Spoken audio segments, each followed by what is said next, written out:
Hello বন্ধুরা, আপনারা দেখছেন ডিজিটাল সবকিছু ইউটিউব চ্যানেল। তো বন্ধুরা, এই 1 মে থেকে ব্যাংকিং ব্যবস্থায় বড়সড় পরিবর্তন হতে চলেছে।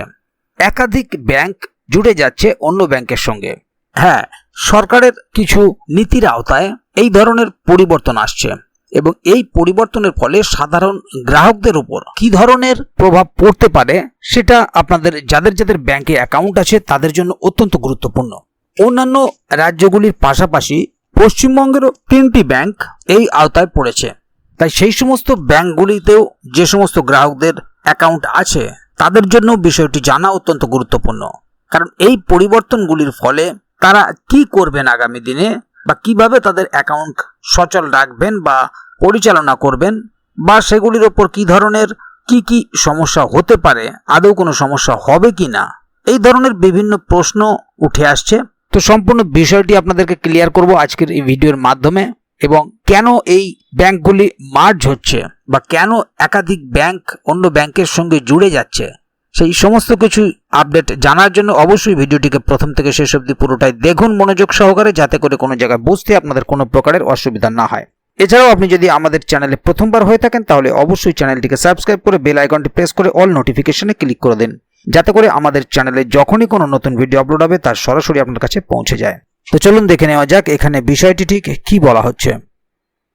এখানে দেখুন একটি আর্টিকেল প্রকাশিত হয়েছে। 1 মে থেকে 48টি ব্যাংক জুড়ে যাচ্ছে অন্য ব্যাংকের সাথে, গ্রাহকদের ওপর কি প্রভাব পড়বে। ভারতের গ্রামীণ ব্যাংকগুলি এবার নতুন রূপ পেতে চলেছে। হ্যাঁ, সরকারের ওয়ান স্টেট ওয়ান আরআরবি নীতির আওতায় আগামী 1 মে থেকে বড়সড় পরিবর্তন আসছে। 43টি আঞ্চলিক ব্যাংক এবার মিশে গিয়ে 28টিতে পরিণত হচ্ছে। আর এই সংযুক্তিকরণের লক্ষ্য একটাই, গ্রামীণ ব্যাংকিং পরিষেবাকে আধুনিক এবং স্বচ্ছ করে তোলা। কেন এই মার্জিন করা হচ্ছে? গ্রামীণ এলাকাগুলিতে এখনও অনেক মানুষ সঠিকভাবে ব্যাংকিং সুবিধা পান না, আর সেই সমস্যার সমাধান করতে কেন্দ্রীয় অর্থ মন্ত্রকের পরিকল্পনায় এবার আরআরবিগুলিকে এক ছাতার তলায় নিয়ে আসা হচ্ছে। আর এই উদ্যোগ দেশের আঞ্চলিক ব্যাংকিং ব্যবস্থাকে চতুর্থ ধাপের মাধ্যমে সাজানো হচ্ছে। এর আগে 2006 থেকে 2010, 2013 থেকে 2015 এবং 2019 সালে 3বার মার্জার হয়েছে। এবার দেখে নেব কোন রাজ্যগুলিতে ব্যাংক মার্জিং হচ্ছে। এই পর্বে মোট 11টি রাজ্যের 15টি আরআরবি মিলিয়ে 11টি গ্রামীণ ব্যাংক তৈরি হবে। আর এই রাজ্যগুলি হলো অন্ধ্রপ্রদেশ, উত্তরপ্রদেশ, পশ্চিমবঙ্গ, বিহার, গুজরাট, জম্মু ও কাশ্মীর, কর্ণাটক, মধ্যপ্রদেশ, মহারাষ্ট্র, উড়িষ্যা এবং রাজস্থান। পশ্চিমবঙ্গের ক্ষেত্রে কি হচ্ছে? পশ্চিমবঙ্গের গ্রাহকদের জন্য সবথেকে বড় খবর, পশ্চিমবঙ্গের 3টি আরআরবি একীভূত হয়ে পশ্চিমবঙ্গ গ্রামীণ ব্যাংক তৈরি হচ্ছে। আর এই ব্যাংকগুলি হলো বঙ্গীয় গ্রামীণ বিকাশ ব্যাংক, পশ্চিমবঙ্গ গ্রামীণ ব্যাংক এবং উত্তরবঙ্গ আঞ্চলিক গ্রামীণ ব্যাংক। উত্তরপ্রদেশ এবং অন্ধ্রপ্রদেশ বড়সড় পরিবর্তন। এদিকে উত্তরপ্রদেশের ক্ষেত্রে Baroda UP bank, Aryavart bank ও প্রথমা ইউপি গ্রামীণ ব্যাংক একসঙ্গে মিলে উত্তরপ্রদেশ গ্রামীণ ব্যাংক তৈরি হচ্ছে, যার হেড অফিস হবে লখনৌতে এবং স্পন্সর হবে ব্যাংক অফ বরোদা। একইভাবে অন্ধ্রপ্রদেশের চৈতন্য গোদাবরী, অন্ধ্রপ্রগতি, সপ্তগিরি এবং অন্ধ্রপ্রদেশ গ্রামীণ বিকাশ ব্যাংক মিশে গিয়ে অন্ধ্রপ্রদেশ গ্রামীণ ব্যাংক তৈরি হচ্ছে, যার হেড অফিস অমরাবতীতে এবং স্পন্সর হবে ইউনিয়ন ব্যাংক অফ ইন্ডিয়া। অন্যান্য রাজ্যগুলির কি অবস্থা? এদিকে বিহারের ক্ষেত্রে দক্ষিণ ও উত্তর বিহার গ্রামীণ ব্যাংক মিলে বিহার গ্রামীণ ব্যাংক তৈরি হচ্ছে, যার স্পন্সর পাঞ্জাব ন্যাশনাল ব্যাংক। গুজরাটের ক্ষেত্রে বরোদা, গুজরাট ও সৌরাষ্ট্র গ্রামীণ ব্যাংক মিলিয়ে গুজরাটি গ্রামীণ ব্যাংক তৈরি হচ্ছে, যার স্পন্সর হবে ব্যাংক অফ বরোদা। একইভাবে জম্মু ও কাশ্মীরের ক্ষেত্রে জম্মু ও কাশ্মীর আরআরবি মিলিয়ে জম্মু ও কাশ্মীর গ্রামীণ ব্যাংক তৈরি হচ্ছে।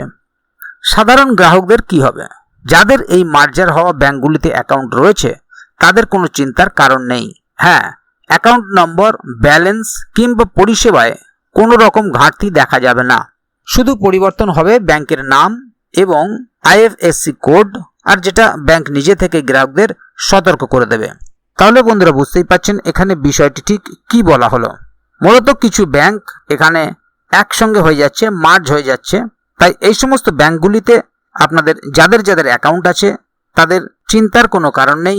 অসুবিধার কোনো কারণ নেই। আপনাদের ব্যাংকের অ্যাকাউন্টে যে ব্যালেন্স আছে সেই ব্যালেন্স যেমন আছে তেমনই থাকবে। আপনার অ্যাকাউন্ট নাম্বারটাও ঠিক যা আছে তাই থাকবে। পাশাপাশি আপনার আইএফএসসি কোড যেটা থাকবে সেটা চেঞ্জ হয়ে যাবে এবং সেটা ব্যাংক নিজে থেকেই আপনাদেরকে জানিয়ে দেবে বা সতর্ক করে দেবে। তাই এ বিষয়ে যদি আগামী দিনে আরও নতুন কোনো আপডেট আসে তাহলে অবশ্যই আপনাদেরকে এই চ্যানেলের মাধ্যমে জানিয়ে দেওয়া হবে। সে কারণে চ্যানেলটিকে সাবস্ক্রাইব করে অবশ্যই চ্যানেলের সঙ্গে থাকবেন, যাতে করে এ বিষয়ে আগামী দিনে আরও নতুন কোনো আপডেট আসলে তা সরাসরি আপনাদের কাছে পৌঁছে যায়। তো বন্ধুরা, আজকের গুরুত্বপূর্ণ ভিডিও আপডেটটি এখানেই শেষ করছি। ভিডিওটি সম্বন্ধে আপনাদের মতামত এবং আপনারা কে কোথা থেকে ভিডিওটি দেখছেন অবশ্যই কমেন্ট বক্সে লিখে জানাবেন। ভিডিওটি ভালো লাগলে অবশ্যই একটি লাইক দেবেন এবং বন্ধুদের জানার সুবিধার্থে ভিডিওটিকে শেয়ার করবেন, যাতে তারাও বিষয়টি সম্বন্ধে জানতে পারে। ভিডিওটি শেষ পর্যন্ত দেখার জন্য অসংখ্য ধন্যবাদ। আবার দেখা হবে আগামী ভিডিওতে। ততক্ষণ পর্যন্ত ভালো থাকুন, সুস্থ থাকুন। ধন্যবাদ।